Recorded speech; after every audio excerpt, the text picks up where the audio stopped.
Isaiah 40 verse 29, New International Version. He gives strength to the weary and increases the power of the weak. There are moments in life when the soul grows tired before the body does. There are burdens that do not show on the outside, yet they press heavily on the heart. Worries can drain us. Grief can drain us. Responsibilities can drain us. Waiting can drain us. Trying and failing can drain us. And sometimes, even faith itself can feel tired, as though the inner strength we once had has been worn down by the long road of living. Into that reality comes the word of Isaiah. He gives strength to the weary and increases the power of the weak. This is not a verse for the polished, the self-sufficient, or the proudly strong. It is a promise for the weary. It is a declaration for the weak. It is good news for anyone who has come to the end of themselves and discovered that their own strength is not enough. Notice what the verse does not say. It does not say that God shames the weary for being tired. It does not say that the weak are rejected because they are weak. It does not say that exhaustion is proof of failure. Instead, it says that God gives strength. That means strength is a gift. It is not earned by pretending, not manufactured by willpower alone, not reserved for those who never collapse. God meets people at the point of their need and places power where there was once emptiness. And that tells us something beautiful about the heart of God. He is a giver. He is not stingy with mercy. He is not reluctant with help. He does not ration grace as though it might run out.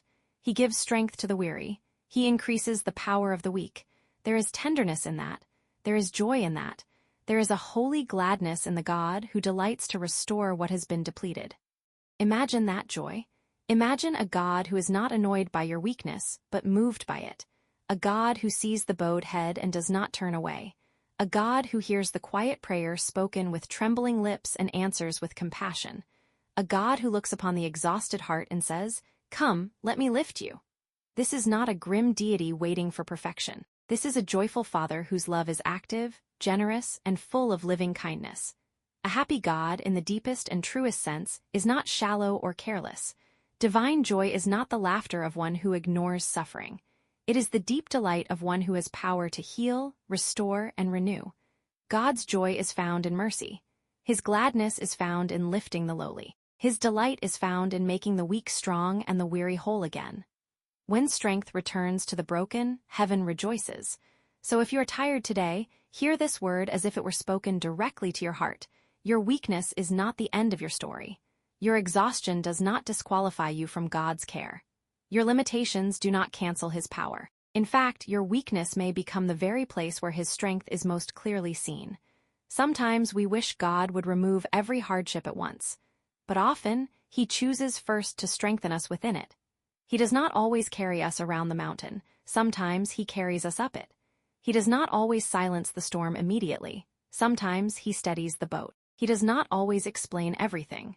Sometimes He simply supplies enough strength for the next step. And what a mercy that is. We do not need strength for the whole journey all at once. We need grace for today. We need power for this moment. We need the assurance that the same God who sustained us yesterday can sustain us again now. The verse reminds us that God's strength is not a one-time event. He gives, He increases, He renews, He continues. This is why the weary can hope. This is why the weak can stand again. This is why sorrow does not have the final word. The God of Isaiah is a God who specializes in renewal. He is joyful in His generosity and strong in His compassion. He loves to breathe life into what has grown faint, so let the tired heart rest in this promise. Let the weak soul receive it. Let those who have been carrying too much finally admit they cannot carry it alone. There is no shame in needing strength. There is only invitation. The Lord gives strength to the weary. He increases the power of the weak. And in that truth, we meet not only comfort, but a glimpse of the joyful heart of God.